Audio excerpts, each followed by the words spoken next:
Welcome to the podcast series, Small Business Survival Conversations. Through our weekly conversations, we hope to provide you with strategies and insights, knowledge and expertise to enlighten you as you work to build and grow your business. Good morning, business warriors. Welcome back to Monday Morning Motivation. I'm your host, Anna Steinfest. And now I want you to grab your coffee, settle in, and let's kick off this week together. You know what I love about Mondays? It is a fresh start, new possibilities, and today I've got a story that's going to fire you up. So here's my question for you. What would you do with $5,000 and a pair of scissors? I know it sounds very random, right? Well, I want you to stick with me because that's exactly how a billion-dollar company got started. So let me tell you about Sara Blakely. Now, before she was a billionaire, before Spanx became a household name, Sara was doing what a lot of us have done, grinding it out in a job that paid the bills but did not exactly light her up. She was selling fax machines. Just imagine, door to door in Florida in the heat. She did not have fancy MBA. She did not have trust funds, no connections into the fashion industry at all. Just a woman trying to make it work.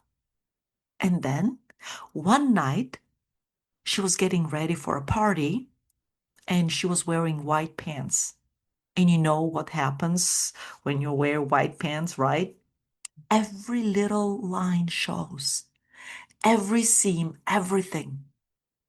So she was standing there in her closet, very, very frustrated, thinking, there is going to be a better way. And here's where most of us would stop. Or maybe we would complain to a friend. We think, why hasn't someone fixed that? And we'll move on with our lives. But Sara, she grabbed a pair of pantyhose and cut the feet off. That's it. That was the moment. The billion-dollar moment happened with a pair of scissors. Now, I want you to really think about that for a second. She didn't wait for perfect. She didn't overthink it. She just acted. And in 2000, with $5,000, that's at $5,000, she launched Spanx.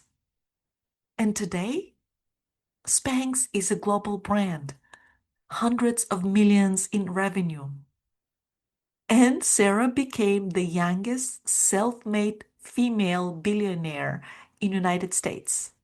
Not bad for someone who cut up some pantyhose, right? Okay. So why am I telling you this story? Because I know what you're dealing with right now. I know you're running a small business in a world that feels like it's made for the big guys. I know you're watching competitors with bigger budgets. I know you're wondering if you have what it takes. And I'm here to tell you, this story isn't about pantyhose. This story, it's about you. So let's break down what we learned from Sara. What lessons we can apply. So let's start. Lesson number 1.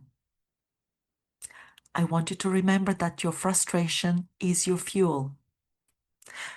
You know those things that drive you absolutely crazy in your industry? The processes that make no sense. The way things have always been done. The gaps you see every single day. Most people just complain about that stuff at happy hour. But you Remember, you're an entrepreneur. That frustration is your data. Use it. Sara wasn't the first woman to deal with the panty lines, as you can imagine. But she was the one who said, I'm going to fix this right now. So here's your homework. This week, I want you to write down one thing that really frustrates you, either in how you run your business or something your customers keep complaining about. And please don't dismiss it. Don't think, oh, someone else will handle that. That frustration might be your next product or next service, or maybe your next pivot. Your annoyance is someone else's pain point. And remember, a pain points, that's where money gets made. Lesson number 2. I want you to stop waiting for permission. So, can I be real with you for a second? You don't need another certification. You don't need another course. You don't need to wait until you feel ready. Sara had zero fashion experience. Zero. When she called manufacturers, they literally laughed at her. They hang up on her. They said no. They said no over and over again. But she didn't let lack of credentials stop her. And here's what I need you to hear. Neither should you. You know that thing you've been thinking about launching? That new service? That bold move you're thinking about? You're waiting to feel confident enough, right? But here's the secret. Confidence doesn't come before action. It comes from action. And nobody feels ready. Nobody. We all just decide to start anything.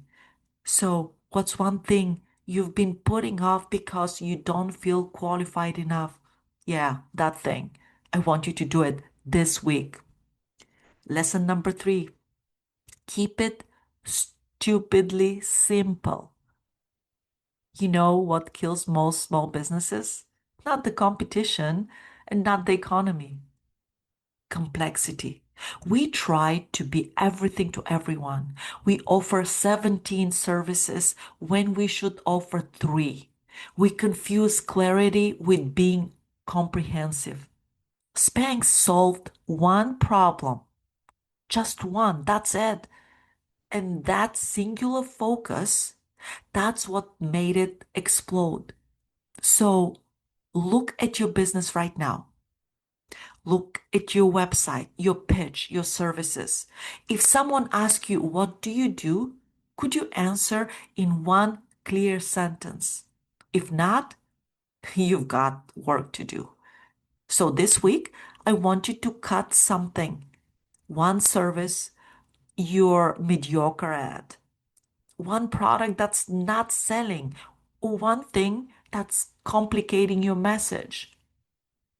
I want you to remember that simple sells and complicated confuses, and confused people never ever buy. Lesson number 4. You have more than you think. Listen, I know what you're thinking. But Sara had $5,000. I don't even have that. Or she lived in a different time. Or my industry is different. I want you to stop it. Stop right there. Sara didn't raise venture capital. She didn't have investors. She wrote her own patent because she couldn't afford a lawyer. She cold called manufacturers from her apartment. She used what she had. And you know what you have right now? More than you realize. You have a phone, You can call people. You have experience. You know your industry. You have a network. You know people who know people. You have today. And today is enough to start. Resourcefulness beats resources every single time. So I want you to stop saying, I need more money, or I need more time, or I need more help.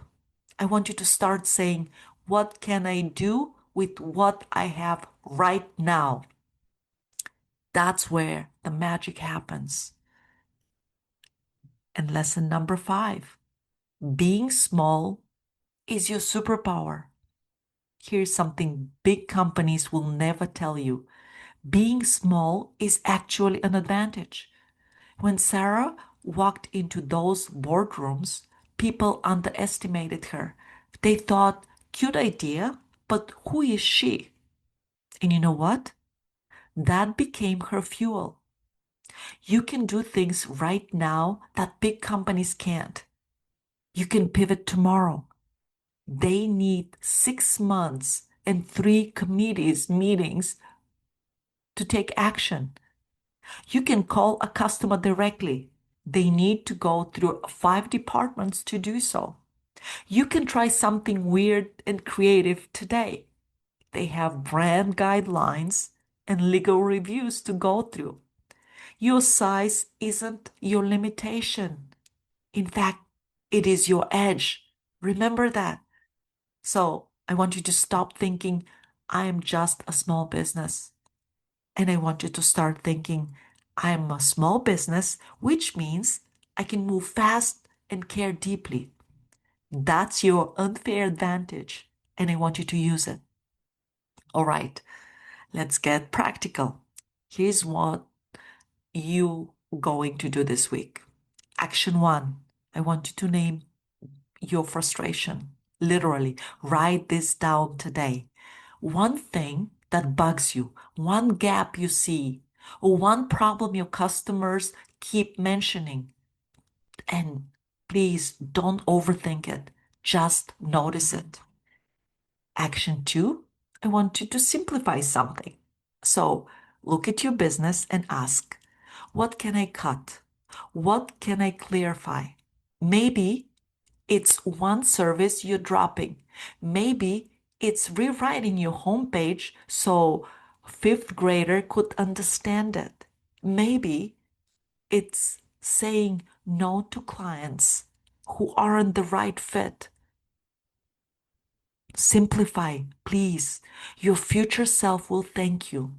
In action step number 3, I want you to take one imperfect action, not next month, not when you feel ready, this week.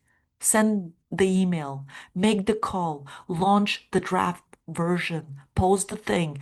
It doesn't need to be polished, it doesn't need to be done. Remember, Sara started with scissors, just scissors.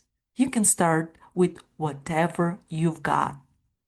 And here's the thing right now, somewhere, someone is sitting on an idea just like yours. They're waiting for more money, more time, more certainty, more something else. And while they're waiting, someone else is cutting the feet off the pantyhose. Someone else is starting messy, starting scared, starting anyway. Success doesn't wait for perfect. It rewards action. So here's my challenge to you. Don't wait for permission this week. Solve something, simplify something, start something. You don't need millions. You just need movement, action. Small ideas, executed boldly, build big businesses. And you're capable of way more than you think. Let's make this a week of action. And I'll see you next Monday. Now, I want you to go cut some feet off some pantyhose. Oh, metaphorically, or literally, whatever works for you. You've been listening to the Small Business Survival Conversation podcast. Make sure to like, rate, and review the show. And don't forget to join us next week for another episode. In the meantime, hook up with us on our Facebook group at Small Business Survival Tools and Tips. Till next time, thank you for listening.